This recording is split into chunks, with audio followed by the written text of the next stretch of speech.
Hoi, hoi, hoi, hoi. Oke. Jelas lah suaranya lah. Jelas banget. Sayang. Ya, selamat malam warga Bereng. Woi, oh cukai lah inilah. Oke. Di sini ada yang kenal dengan Bang Martin di TikTok. Ada yang kenal nggak? Sayang, yang slogan sayang. Nggak ada. Yare. Nggak ada yang nggak punya TikTok nggak di sini? Ada. Udah kalian nggak punya TikTok, astaga, kampungan banget sih. Ya baiklah, perkenalkan namaku Salim Panjapa ya, biasa dipanggil aja sayang kayak gitu ya kan. Dan aku asli orang Pulang Pisau dan masih muda. Jaya jaya jaya. Muhammad Yamin itu adalah salah satu pelopor Sumpah Pemuda karena beliau adalah orang yang mengetik, orang yang merumuskan dan juga mengetik naskah Sumpah Pemuda. Jadi Sumpah Pemuda dan zaman sekarang dan zaman dulu itu beda banget. Sumpah Pemuda zaman dulu itu kan, kami putra dan putri Indonesia mengaku bertumpah darah yang satu tanah Indonesia. Kami putra dan putri Indonesia mengaku berbangsa yang satu bahasa Indonesia, bangsa Indonesia. Kami putra dan putri Indonesia menjunjung bahasa persatuan bahasa Indonesia. Kalau Sumpah Pemuda zaman sekarang itu, sayang, aku bersumpah tidak akan ninggalin kamu. Sayang, aku bersumpah bakal bahagiain kamu. Terus, sayang, aku bersumpah kalau aku sayang banget sama kamu. Itu jijik banget. Itu jatuhnya sih bukan sumpah apa ya? Sumpah buaya kayak gitu tuh. Sumpah Pemuda itu terjadi di Kramat Jati, Jakarta Pusat ya. Seandainya Sumpah Pemuda itu terjadi di Pulang Pisau, isi sumpahnya kayak gini. Kami putra dan putri Indonesia mengaku bertumpah darah satu tanah Indonesia. Jaya, jaya, jaya. Terus, kami putra dan putri Indonesia mengaku berbangsa yang satu, bangsa Indonesia. Jaya, jaya, jaya. Kami putra dan putri Indonesia menjunjung bahasa persatuan bahasa Indonesia. Jaya jaya jaya. Semuanya di Pulang Pisau ini jaya jaya jaya. Dinas Kesehatan jaya jaya jaya. Dinas Pendidikan jaya jaya jaya. Dinas Pemuda dan Olahraga seharusnya salam olahraga jadi jaya jaya jaya. Bahkan nih seandainya menu kafe nih ada karamel macchiato jaya jaya jaya. Vietnam drip jaya jaya. Kayak bosan banget aku dengarnya. Sampai ke bawah ke mimpi kayak gitu tuh. Ini mungkin ya kalau orang ucap syahadat misalnya akhir hayat asyhadu alla enggak, tapi apa yang diucapin jaya jaya baru mati. Anjir. Aduh, otakku dipenuhi jaya. Jadi tujuan Sumpah Pemuda itu adalah untuk mempersatukan pemuda-pemuda di Indonesia kan dari berbagai macam suku dan daerah. Nah, kalau pemuda zaman dulu mereka itu bisa berperang melawan penjajahan. Kalau pemuda zaman sekarang itu hal yang paling bisa kita lakukan supaya menjaga tetap kesatuan itu adalah dengan memperingatkan orang-orang tua kita dan orang-orang terdekat kita. Contoh bagaimana masifnya video AI itu jatuhnya bisa memecah belah bangsa. Contoh kayak kemarin kan video Ibu Sri Mulyani yang viral itu katanya guru itu beban negara. Lalu marahlah kan seluruh guru di Indonesia. Padahal nyatanya itu adalah video AI. Video yang udah direkayasa. Nah tugas kita itu sebagai pemuda itu memperingatkan bilang bahwa itu adalah video rekayasa. Karena dampaknya itu akan sangat berbahaya untuk keutuhan bangsa. Slebeo.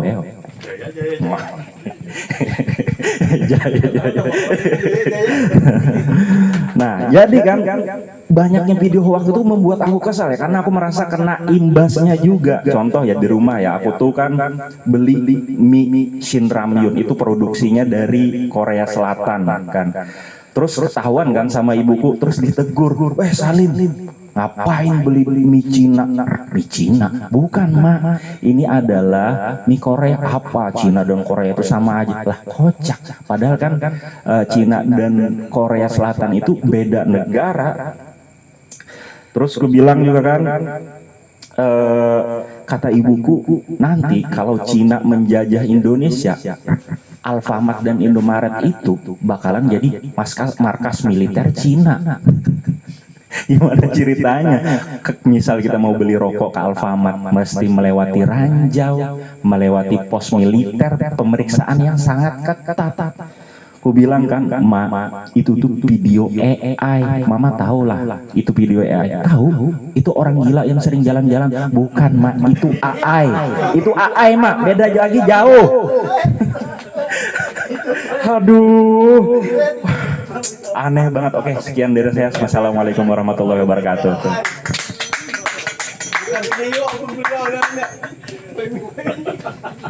Tapi kenal lo AI lo. Kenal lo. Ini ada lagi satu materi nih. Ini gasan aku opener di Kapuas kan. Jaya, Rifai kok bilang. Mau Jaya aja Rifai kok bilang. Iya bang. Jangan kena les bahaya. Ini yang kau aja pinggir jurang bang aku tuh itu tuh nak kena kasihan. Karena jadi saya aku lady mana ada saja masuk sedikit harus. Makanya ini seaman mungkin. Yang Jaya itu orang sudah muak. Yalah.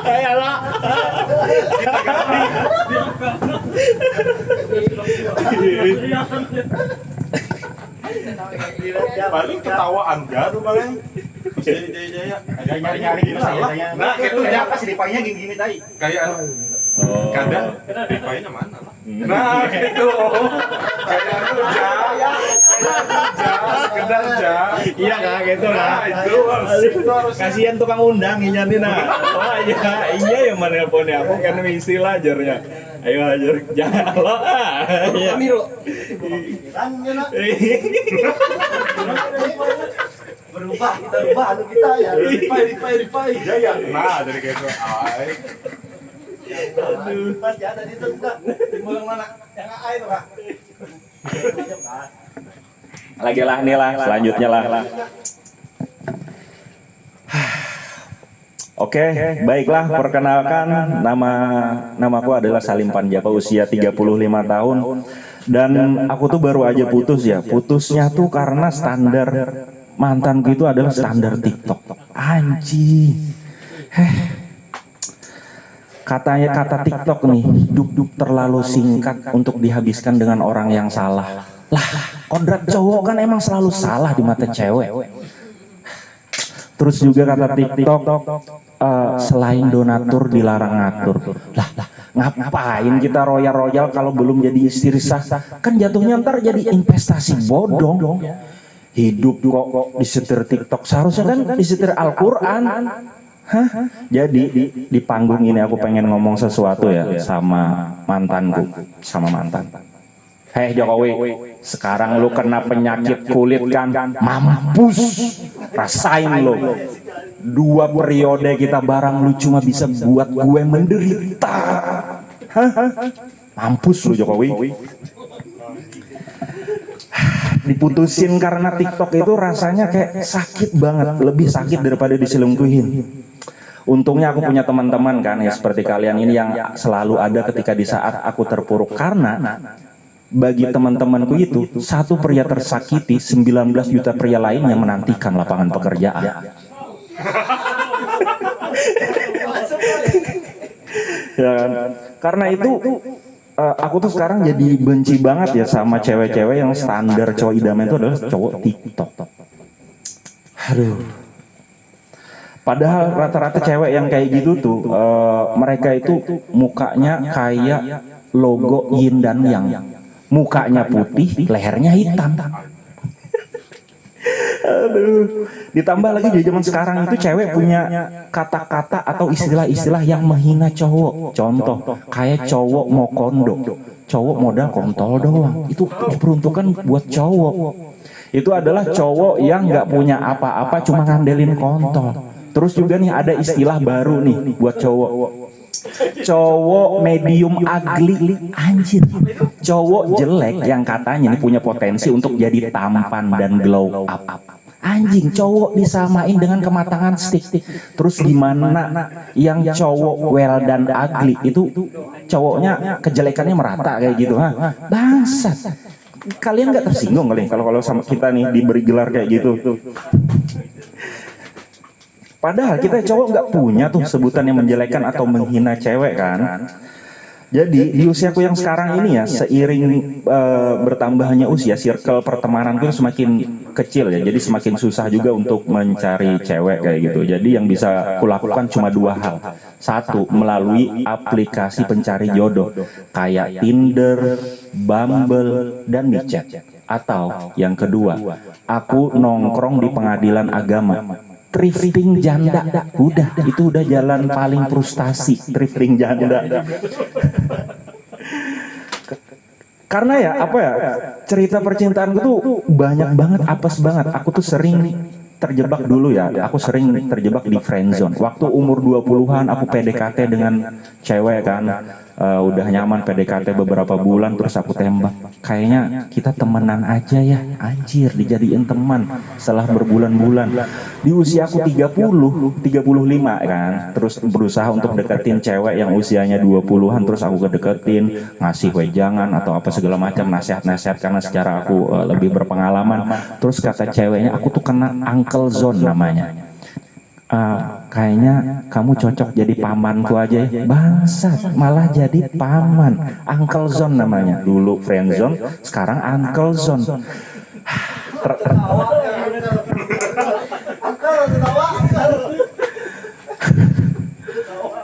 Terakhir kali aku PDKT ya dengan cewek di kampung ada nih. Dia seorang guru bahasa Indonesia, lulusan kuliah bahasa Jerman. Terus kan akhirnya kan singkat cerita aku dapat nomor WA-nya. Seketika status WA aku tuh berubah 180 derajat. Yang biasanya berkata-kata kasar, menghujat pemerintah, jadi biasa posting ayat-ayat suci Al-Quran, terus posting-posting hadis Nabi. Terus kan ada namanya orang gila namanya Udin. Kalian tahu Udin kan? Itu biasa di pasar. Dia tiap hari pulang pergi kayak gitu kan, jalan kaki. Singkat cerita, aku berpapasan dengan Udin, terus aku kasih boncengan. Naik kan dia sepeda motorku buat aku antar pulang kayak gitu.